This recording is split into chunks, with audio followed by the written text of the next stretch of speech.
Hello, everyone. Welcome back to the podcast.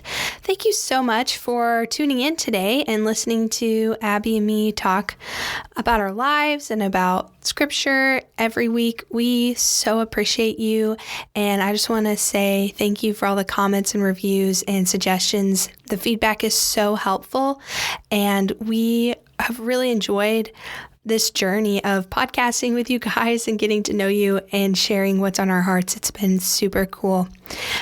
Today, Abby and I get to talk about health and fitness with you, and it's a topic I'm really excited because it's something that Abby and I actually talk about a lot, and our friendship kind of really strengthened over our shared interest in this topic. So it's kind of cool you guys get to witness that passion of ours and just come alongside, and hopefully you leave inspired and encouraged and motivated, because that can be hard to find sometimes, motivation. So we will see you on the other side of the intro. Hi, and welcome to A Feminine Touch God's Way, where I, Abbey Parish, and my sister-in-law, Jeshua Parish, discuss God's design for women in the family, the church, the community, the workplace, and so much more. We are so excited for you to listen in on our stories and experiences as we turn to the Bible and seek God's will for our identity as His daughters, so that together we can reap the blessings created within the biblical boundaries of womanhood.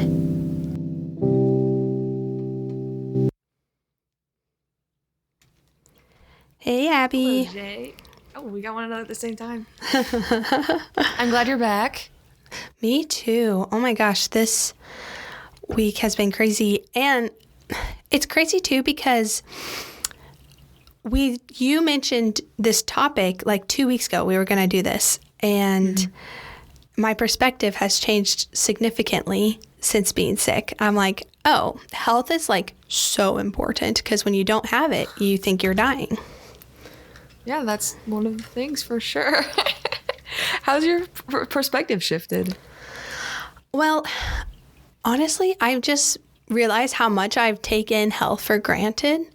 Like, just being, like, when the little things in your body don't work, it has big impacts. So, like, me not being able to talk for 3 weeks. I couldn't podcast. I couldn't, like, direct my son, and I couldn't, like, communicate. Like, literally, I had a notepad I was talking with. It hurts so bad. And just a little side note, my son, so when he's in his high chair and if he coughs, Gabe and I always are like, you okay? And he like says yes, and he gives us the okay sign. So literally the entire last week, the only conversation we had, I would cough or he would cough, and he'd be like, okay, you okay? And it would just be constantly me affirming him that I was okay. It was just so funny. Like, literally, I don't know how many times we said, okay, you okay? You're like, yes, I'm okay. You can stop asking. Yeah, and there was just there was no getting around that. Like, he was going to ask if I was okay. And then if I told him I was okay, he was good then. And I was like, this is so crazy. Such a long week. Aww. But, yeah, it was pretty funny. I think about that one, not the okay thing, but I think about that whenever I'm sick as well, about how really weak we are as people. We think we're strong, which is something we're talking about in our health episode today, but we think that we're capable of doing all of these things and conquering the world, but really something so small like a bug or like a sickness, can take us and get us down, and it's some people it kills them. And it didn't happen to you. Obviously, you weren't that kind of sick, but it's just crazy to me how we can be functioning and fine one day, and then the next day that can be gone, and it's all out of our control. Like, there's nothing really that can be done that stops it once it's there. Yeah, and it just made me realize that doing anything is really a blessing of the Lord, because if He chooses to take away anything, like, I had just gotten home, and I literally was in my house for the whole first week of coming back from Christmas break. And everybody's like, hey, like, are you okay? Are we going to get together? Like, all these people that are used to fellowshipping with me, I had to say, like, no, I'm so sorry. Like, I literally can't get out of bed. Maybe next week, And so, like, that made me sad. Like, I felt so lonely because, like, all my friends, I had to be like, I can't. I'm sorry, man. You don't want this. You don't want what I got. Believe me, it's bad. So. Yeah. And just missing the fellowship that comes with, it just impacts so many areas of your life. I know whenever, this is a throwback, but back in 2020, I got really sick and I had COVID and I lost my taste and smell. Oh, yeah. And I didn't. Yeah, you did too when you had it. But that's the only way I knew I was sick, is I had lost it for a couple of days and then I got it back. Yours was different. You had it, lost it for weeks. But I remember whenever I couldn't taste food, how upset I was. I remember thinking, this is ridiculous. This is so angering to me because I cannot enjoy one single meal. Like, I can't enjoy it if it's healthy. I can't enjoy it if it's junk food. And nothing tastes good because nothing tastes like anything. It just is a texture thing. Mm-hmm. And I remember that, just the little thing, I didn't feel sick. It was just, I can't taste this. Being something that was an annoyance and also something that really caused me to check my spirit, because I remember thinking, I should not be this upset that I can't taste my food. But just the idea that I couldn't have controlled that, there was nothing that I could have done to make myself well. It was all the Lord. And it reminded me how blessed I am most of the time to be able to taste, most of the time to be able to smell. And it made me realize that I've taken that for granted my whole life, the ability to taste my food. So sickness definitely, I think, helps be reflective with that. Okay, so side point, when you had COVID, I have to tell this small story. Abby is just so sweet. Yeah, you couldn't taste very well yet. Like, your taste buds were still adjusting. Like, you could taste at this point, but they weren't super accurate. And so Abby, if you go visit the parish's house, Abby typically is just very mindful. Like, if she's making something, she'll make a double portion for you too. So she's making herself a thing of eggs, and we're both doing this. We were both pretty, at this point in our season, we're working out together, we're doing this whole thing. So she made me the same breakfast she was eating, because we were on a similar diet. So it was egg whites, vegetables, I think there was some protein in there. That would be the egg whites. Yeah. So she hands it to me and I'm like, okay, this looks really good. I take a bite and it's literally so salty. It's she poured the ocean in there. I literally, I took a bite. I was like, have you tried this yet? She's like, yeah, it's good. I'm like, girl, your taste buds are not back to normal yet. This is the saltiest food I've ever been served. Yes, it was just so funny. And what's crazy is I didn't even realize that was a thing, because I guess most of the food I didn't realize it was a thing until I was making meals for you. Because I would make breakfast just for myself and lunch just for myself. And normally for dinner, I guess my mom would cook it at that time because I was still in college.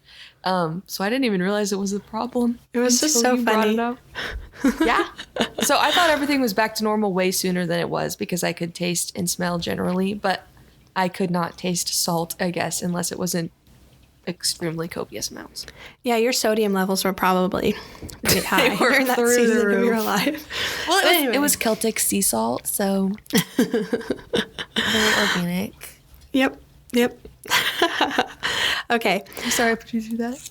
Well, I wanted to kind of start this conversation, Abby, and I would like to know, I don't actually think I know the answer to this question of when your interest in health and fitness kind of started. And I understand, what I don't mean is, I don't mean what did your mom teach you? Because I know she taught you a lot, but at what point for yourself, were this is an important aspect of my life and I'm going to learn about it for me and I'm going to take ownership of this. So when would you say that started? It started when I was 17. So before I was 17, I really didn't care. I mean, aside from what you already mentioned of what my parents taught me of how to be generically healthy. But when I was 17, that's whenever Gabe left for college, and he left for a military school. Not because he was some delinquent, but because he was going to one of the military academies. And it was whenever he left for school that I remember thinking, okay, he's going to go and be doing a hard thing. It's going to be hard academically, and it's going to be hard physically. And I want to, in a similar way, push myself while he's pushing himself, because Gabe and I were really close. And I remember thinking, I can't be with him or spend time with him, and because he's in a different state, and he also doesn't have access to his phone like I thought. Like, he doesn't have access to us like he had in the past. So I remember thinking one of the ways I can stay connected with Gabe is by being healthy and by working out, because that's something him and I would do in spurts whenever he was at home, but it was always something that he had led.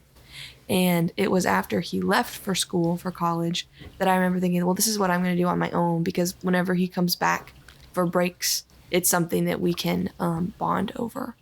So that was one thing. That'd probably be about, I'd say, 60% of it. And then the other 40% of what started me was also at that same time. I started getting sick whenever I would eat food. I had allergies and just didn't know it.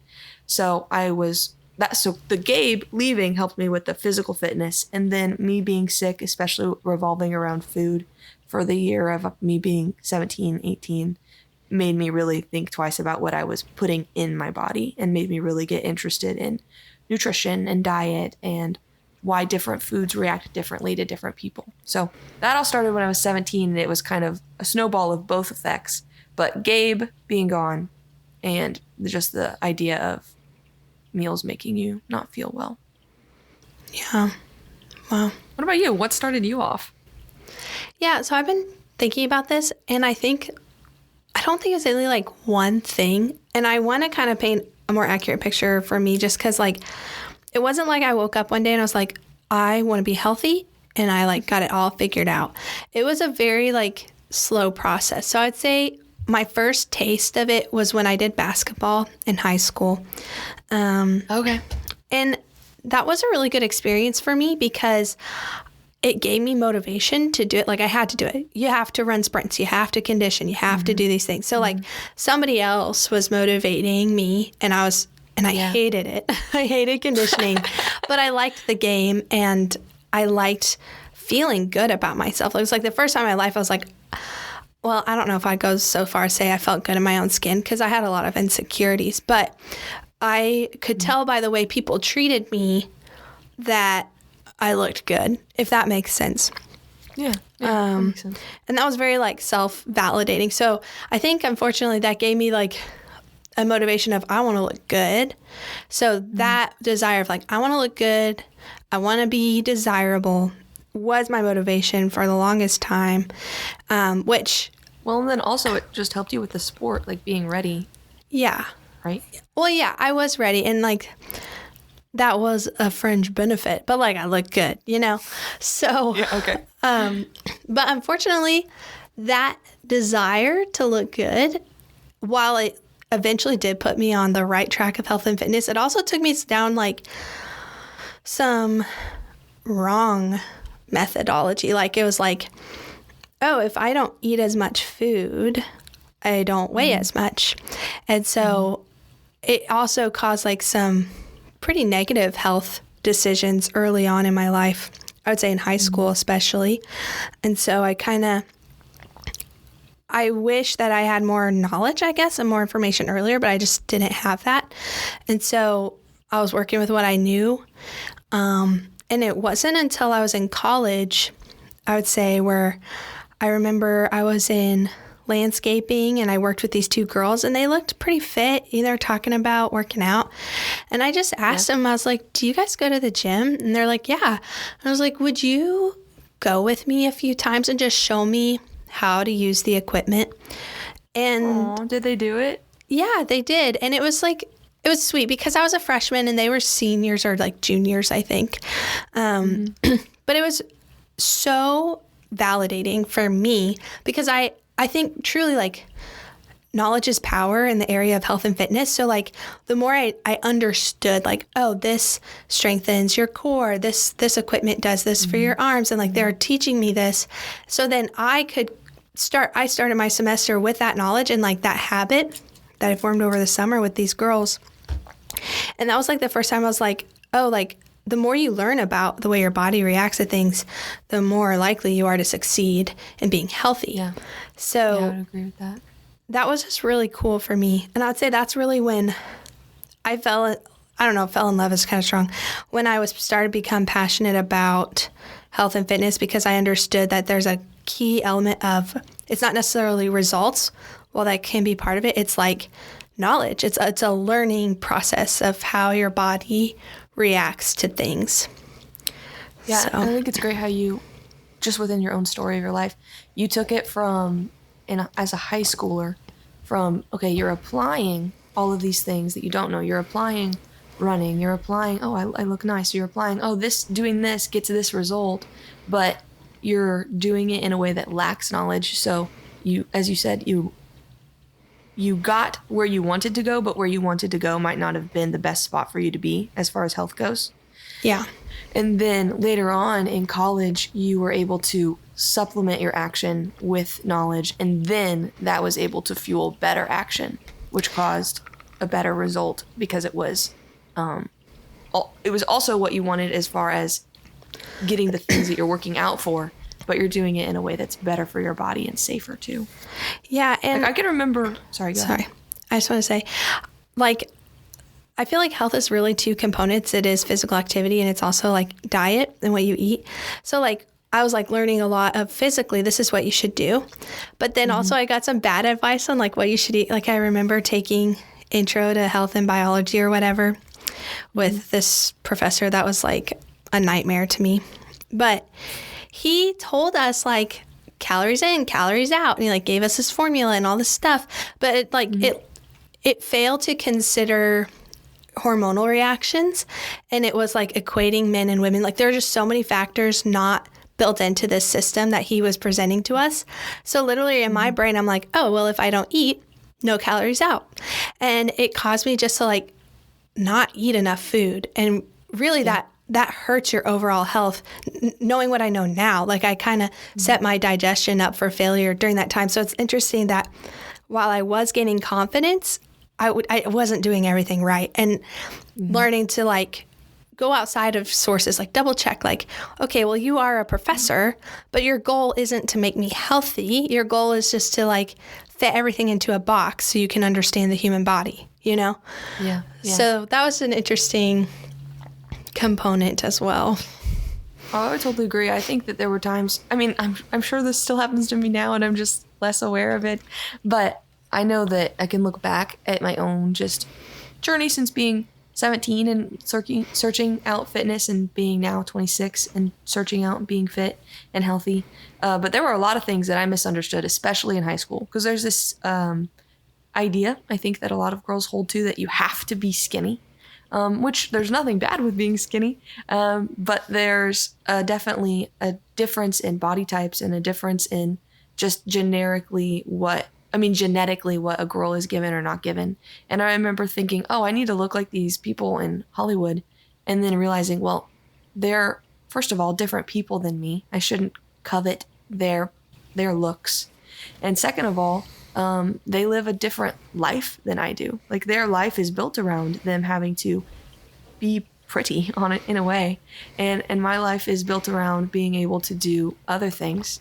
And as long as I'm within a healthy range, that's what I should be going for, is can I do the task at hand? Am I healthy enough for what I'm meant to be doing? And am I taking good care and being a good steward of my own self? But in high school, I thought that meant if you're doing those things, if you're ready for the task at hand, if you're taking care of yourself, it means that you are as small as you can be. And I think that's where we see a lot of girls fall into being like anemic or things of that nature, or they're not eating, or they're throwing up their food. And we see a lot of issues that come from the idea of idolizing skinniness for girls. Yeah. And just using the scale as like your metric of success. Yeah. Without factoring in anything else. Like, you might be taller, so 100 pounds should not be your goal. Or you might be someone who is, I don't know, that's the example I had in my mind at that moment. But just there's different things that make you have a good goal of how fit or how healthy you should be, as far as what size you should be, as far as like how much you should weigh, I guess. And I think it's a gray area. Like it's not that you should weigh exactly 120 pounds. There's a range for you, and that range is healthy. And sometimes in that range over the course of a year, you might be upwards within the gray and you might be downwards within the gray, but there's a generic spot you can be that's healthy, and it's not one specific amount of, it's not one specific weight. Yeah. And that brings me to a thought too, is like one beautiful aspect of health and fitness is you set goals and you surprise yourself with building strength and building endurance and like, wow, I can only lift this amount when I started, but now I've like slowly and healthily worked my way here. Or, oh my gosh, I used to be addicted to sugar and I ate all this food and now I've used discipline and now so you can set goals and you will surprise yourself with your ability over time to accomplish those things. But the goals that you set at the beginning, I really think mark your success or your failure. So like if you start off and say, I want to weigh what I did as a sophomore in high school, well, like that's not probably a realistic or healthy goal for you to have. Like I know for myself, when I first got married, I was like, well, you don't understand, telling my husband, I was like, you don't understand. I used to weigh this. And he just looked at me, he's like, I don't want you to weigh that. Like, if you were to try to go back in time and do that now with your body after having a child, like, that would be unhealthy. I would counsel you against that. That's not beauty.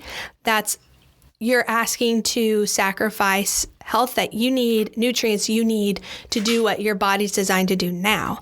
So that, I guess for me was really like, oh, so if I just move the marker, if my goal is not to do this thing that culture says I should, but instead it's to do this other thing, you open yourself up for more joy, I think, in that, because you're not like, oh my gosh, I don't look the same, Yeah, I would agree. I think whenever we set ourselves up for, like, your example was really good. I want to look the way I did as a freshman or a sophomore in high school.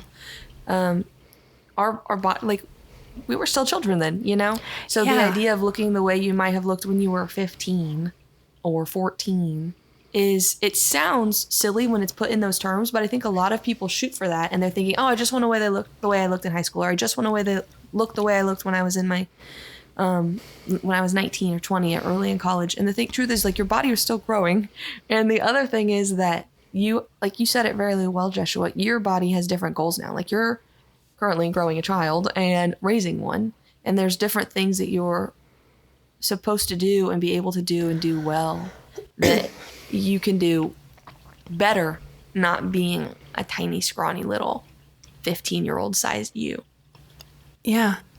And just, I think one of the things I've loved about just pouring into my health is just realizing that I don't have to have the standards of culture. Like, somebody might look at me and think, wow, you look like a mom. And in their mind, they're like, I don't ever want to look like that. But in my mind, I'm like, yeah, I look like a mom. I'm reflecting in my body, my obedience to what God has called me to do. And I can take pride in that. And I think the Lord has really blessed me, because I remember having so many insecurities walking into marriage of the way I looked. And I looked a lot better then than I do now, but the Lord's just taken those away from me. And I know He doesn't always do that for women, but for me, genuinely, the standard has just changed. Like, the range of success or failure is just so different now in my life that I don't even look back and think like, oh man. I mean, I guess sometimes I think I wish I still fit into that dress, but honestly, I've just learned to get rid of the dress. Like, just, why do you have it? Yeah. Get rid of it. If it's causing that for you, just get rid of it. What's your range of success now? So, again, that changes pretty frequently, because what my body is doing in the past 2 years has changed pretty frequently. So I think it's just been really helpful for me to sit down and evaluate, what season am I in? So right now I'm in a season of, I am about to have a baby in a few months. And so I'm thinking through, like, I'm really just starting to view as like, I'm in a race. I'm not even halfway through the race, because I'm not halfway through the pregnancy. And I want to be realistic. Like, the first trimester, I anticipate, like, I'm not going to feel good. I'm going to lose all these things that I work so hard to maintain and strengthen and all this stuff. But even though I'm not as strong. You mean like physically, like, I'm not going to be running anymore. I'm not going to be as strong anymore because I'm not going to be able to do stuff because I don't feel well. Okay. Yeah, exactly. So I had, like, worked up all my endurance, and now that's gone. and that's okay. But just because I'm not as strong doesn't mean I need to totally like spiral down and, okay, well, since I can't work out, I might as well just eat sugary cereal every morning. No, like I can still do this. And so lowering the standard for me was really helpful. I did not do that well with my first pregnancy. And I just looked at that experience and thought, well, how could I have done that better? And that's kind of my motto for this one. Like, this is how I could have done it better. And I don't do it perfectly, but understanding that doing it better is better than not doing it at all. And one thing that's been really cool, I'm wanting to try to prepare my body for labor. So it's like my goal now is to do labor well. And there are things I can be actively doing to encourage that success. Because, I think everybody thinks, well, you're going to go into labor, it's inevitable. So just do it. Yeah, it kind of is. But like there is a way to do it better. There are things you can do. Just, I don't know, still learning it. But I actually recently went to one of my friends. I was like, hey, like you've studied health and fitness more than I have. And we're both about the same in our pregnancies along this journey. Would you want to work out with me a couple days a week? Because I need motivation and I can motivate you. And she was like she didn't think about it. She goes, absolutely. Yes. And I was like, awesome. So cool. I'm excited for that too, because now I get to like combine these two goals. Yeah, I get to learn from her. I get to combine the goal of fellowship and relationships with health and fitness. And like, I genuinely think doing hard things with another person really brings you together. And that is something that in and of itself would be worth it. But add benefit of we're taking care of our bodies. We're both reflecting our value of our children. And it's not to look good. Like, I'm not competing with her for pounds. I'm not like saying, oh, like, it's just literally, we know that this will help us mentally. This will help us physically, and we'll be better moms and wives because we're investing in this way. And the Lord has blessed us with the time and availability to do that.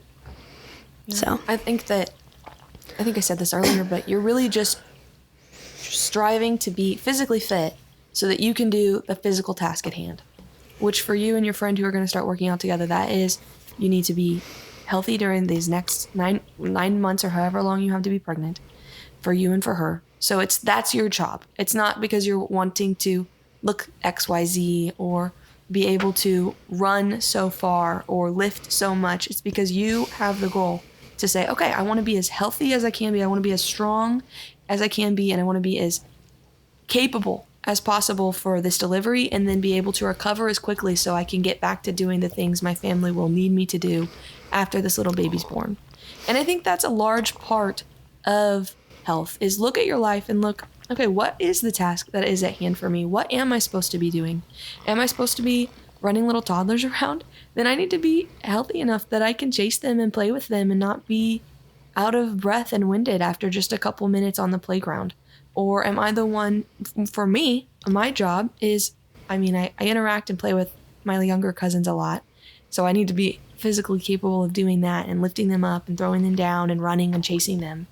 But also, I have a lawn care business. I need to be physically strong enough to be able to work outside for hours. Or I had, just a couple weeks ago, we had crazy snow here. And the task at hand for me was I had to shovel the driveway at my dad's law office. I shoveled all the sidewalks. And that took several hours, and it was hard work because there was a lot of snow and the guys were gone. So it was my task at hand was to be strong enough to do that. And because I don't work out for the purpose of thinking, oh, I'm going to be able to shovel that snow. But I work out to maintain a general fitness so that I can do whatever I might be called to do in the moment. I'm not trying to be a firefighter or move cars or run into burning buildings. I don't mean that to the extent of whatever I'm called to do. But whatever reasonably could be, I could expect my family to ask of me, I want to be able to do without hurting myself or without having to decline because I'm physically incapable of doing it.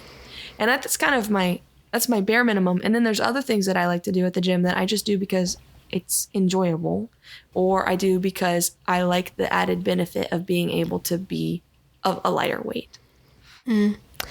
How would you say, so during the times of your life when you are in a good rhythm, you're working out, versus the times of your life you're like, you get busy, or maybe you're just mentally like, I can't even think about that right now. How does that affect your overall mental health? And I say mental health, I don't mean like, I mean like, can you tell emotionally in the way that you're thinking that there's a difference? Yeah, I think whenever I'm physically active, I am mentally sharper and mentally just healthier. And I don't mean that in I'm a genius when I work out. It unleashes the other 90% of my brain that people say that they don't use. But I recognize that I'm in a better mental space when I'm physically active. Even if nothing's changing on the scale or nothing's changing on in the way that I look or anything like that, I know that, okay, this is something I can do that has to do with me being disciplined. This is something I'm doing that is good for me. And this is something that I have accomplished each day, or that I accomplished the amount of times I'm wanting to do it each week. And that's just helpful to me. And also scientifically, all of the endorphins and things that it releases in your brain are good for you. Yeah. And knowing that it's keeping you strong. But whenever I was running the school, one thing that I actually, it sounds silly, but I actually, as much as I could, I prioritized working out because I was so busy all of the time. I didn't have time for anything other than school things. So the only time I spent that was me time was at the gym. And I always cranked it out in an hour or less because I just didn't have a lot of time. And I always would be listening to some sort of scholastic thing, so that way it would better the school. So my mind was still turned on to school things, but I knew I needed physically to be moving because of all of the stress that was coursing through my body that year. And I just needed to be able to release it somehow. So even though I had 50 things to do that I could have been doing instead of being at the gym, I knew I needed to prioritize going to the gym, because if I didn't, I wouldn't be able to do those other things well. That makes me think of a conversation Gabe had with one of our elders at our church. So this elder, he is a psychologist, and Gabe was talking to him and just sharing just some of my struggles that I was going through. He was basically communicating, and it's true. He's like, yeah, my wife, Jeshua, she, around the same time of day, especially after she had Neo, when she was really postpartum, she would just get brain fog. And it was like I couldn't communicate with her because she was just like in this fog. She couldn't think clearly, could barely put two sentences together. And he's like, and I think the thing that helped the most is like she started going on walks, she started going outside. He's like, why do you think that is? And the elder was like, he goes, honestly, a lot of the clients that I've had have come to me with the similar issue. He goes, first of all, everybody goes through that through a greater or lesser extent. That's just part of human nature, especially for women. He goes, so don't be alarmed by that. But second of all, I get a lot of people that come to me and they're like, I am so anxious. I'm full of anxiety. I'm so stressed. I've got, I just feel depressed. And he's like, and they're expecting me to hand out pills to them. He goes, sometimes, that might be necessary. But more often than not, what is more successful, what has better rates, is if they just go run. He's like, literally running. If you use running to medicate those situations, it is far more effective, far more healthy, has way more benefits and way less side effects, and really alleviates a lot of that feeling. It's like, it's your body either has a fight or flight response. So if you decide to fight it out, instead of just sitting there and being flighty and scared and nervous and allowing yourself to go through all those emotions, because you just fight it out, your body will correct itself. And I was like, that's so interesting. But didn't Gabe start running after he heard that? He's like, man, I got to start running. I will say during finals week, he became a runner. It's over now, but it's over now. 1 week. He's been trying to establish that, but honestly, it's just been a hard start to the semester because he's had to take care of me being sick. But, I just thought that was so interesting, and it really reminded me just how much going on walks did help with the healing process postpartum for me, and helped me realize, like, I think for me, one thing that I would get caught up on is like, well, I used to be able to run this much. So it's demeaning almost that going on a walk is just as challenging as running all that distance used to be. And I used to think, well, I'm not even going to try because it's just so humiliating. But I began to think about it less of like, when you're young, I think the more you learn, the more you're able to do, you're just constantly exceeding your expectations. You're like, whoa, now I can do this, and now I can do this. And you're like always going upward. But now I find in my life, like I am building upward, and I understand that the tower and building's about to fall. It's about to crumble. All the work's about to be flattened. And I'm okay with that because the product of that is a child, or the product of that is confidence. It's, that I can do this. And then we're understanding that when it levels out, it's okay that the most challenging thing you're doing is walking. That's okay, because eventually it won't be. And you can continue to build that up. Yeah. And then you start again. And that's okay. Yeah. Like, there's nothing wrong with that. That is the way your body is designed. Yeah, I would agree. I think that's a really good analogy of, okay, I'm building this tower and it will crumble, it will fall to the ground, and then I'll just start again. And then also just being able to shift the framework of it was never for the tower. It was for the benefits that the tower created, which is in your example of right now being pregnant. It's, yeah, you worked hard to be strong and healthy again after having your firstborn, and the benefit of that will make it so to where you can have a healthier baby in the second time. And then when you get pregnant again, being able to be like, okay, you're working towards that. You're not working towards anymore looking sexy, you're working towards, how can I be the best mom? How can I be the best wife? And I think that that's admirable. And I definitely think that my husband is such a blessing in this process because he doesn't really buy into the culture's definition of beauty. Like, I know no matter what, he thinks I'm beautiful and he finds value in me. So I'm not worried about that, I guess. And I still want to be beautiful for him. But like literally the first trimester, I was so sick. I didn't do my makeup. I didn't do my hair. I was just like, I was there, but I was barely there, And I never worried that he would, not really, I never worried that he'd come home and be like, oh my gosh, who did I marry? Who even are you right now? I don't even know you without your makeup on. And like that's not why he married you. Yeah, like it's not. Yeah. And it's really sad to me because I know of some marriages in the military. The military is just such a the way the military views health and fitness is so performance-based and so transactional. That's just sad because I know of some military couples where both husband and wife are enlisted, and it's just literally I've heard them say if you ever gain 40 pounds, I will divorce you. Like, I've heard couples say that, yes. And I was just like, oh my word, that would be so scary as a wife to think. I was gonna say, how would you ever have kids? That's insane. They don't have kids, or they had one kid and a husband was like, you have 3 months to figure this out. And I'm just thinking that is the world taking something God made and twisting it and being like, well, this is the standard and you better uphold it, because there are standards in Scripture, but those standards aren't to your detriment. They're to your embetterment. They are life-giving. They're not fear-based, oh my gosh, I better, that kind of motivation. I better figure this out or my life's over. Yeah, it just blew my mind. And it just made me really think well, what does motivate me? And I want to encourage our listeners, what motivates you and why you are or you're not interested in the health of your body and your ability to do things. So where did you go whenever you were figuring out how to be healthy and how to get into things? Where did you go to get good resources? Well, honestly, I went to you. You were a big source of that, because I think a lot of our relationship was, at the beginning, shared this interest, and we would help each other, spur each other on. And then you mentioned that program, Renaissance Periodization, where they give you a personal trainer. It's expensive. I talked to Gabe about it. He's like, if I just have to pay that amount of money to give you confidence in your health, I'm willing to do that.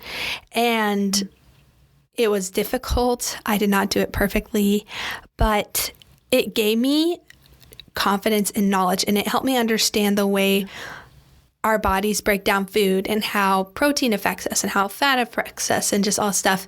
And I definitely don't apply the same standard to me now because, like I said, like I'm pregnant. I'm not trying to cut.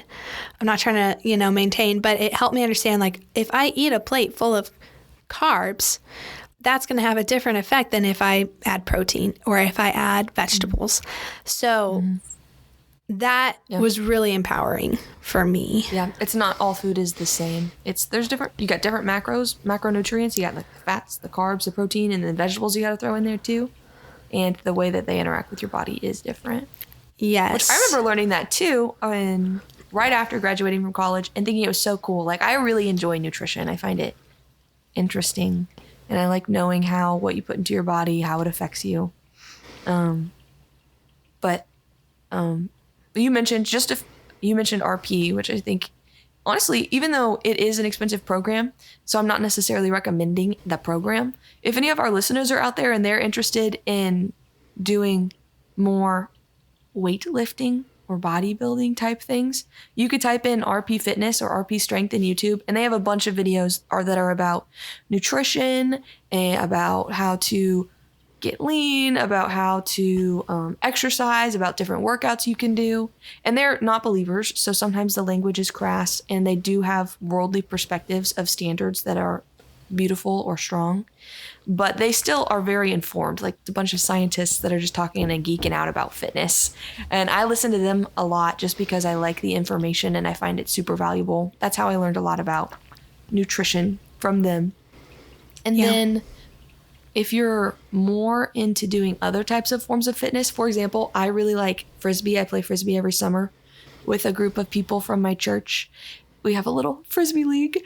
And there's a couple guys on YouTube that I like watching that have workouts that are specifically targeted to help condition people for Frisbee. And I really like listening to them and just following what they do. I don't remember the name of the one guy, but I really like him a lot because this person I can't remember the name of, because he's a dad. He's like in his 30s, and in his workouts, sometimes he does them and his kids are in the background playing, and he's just working out in his yard. And he's like, yep, this is what you do. He's like, this is how I work it into my schedule because I'm a father and a husband, and I like just seeing him incorporate living well in front of his kids. And then the other one I listen to is called Tobu Fitness, and he's a podcaster, and he talks specifically about Frisbee and just cardiovascular health and how to be conditioned for speed. And I like that. Which I'm not fast, to clarify. I'm a bad runner, but around Frisbee season, I try to be better. Just for Frisbee. That's awesome. Yeah, and I want to leave our listeners with one last encouragement and just saying, like, you don't have to wake up tomorrow and have all of this figured out. Like, just choose one thing. If you can start one good habit and then make that a habit and then do another thing. I know for me it helped to start focusing on working out regularly and then learning about how foods affect you. And then when you combine those, wow, like next level. But don't feel like you have to figure it all out immediately because that will set you up for failure. I know from experience. Yeah. I think don't set your standards too low for yourself, but also don't set them so high to where they're unattainable. I think people do both. They'll make the standards low so they can feel good about themselves, or they'll make the standards too high so that they're thinking, oh, I can accomplish all of this all in one time. And then you just set yourself up to fail. Yeah. So, and I would also like to encourage people to remember that whatever you're doing, whether you're eating or drinking or whatever you do, in Corinthians, it reminds us we're supposed to do that to the glory of God. Mm-hmm. So there is a reason, yes, to be healthy and to be fit or whatever you do. But it's not for yourself. It needs to be for, okay, how can God be glorified through me being ultimately just a good steward of what he's given me?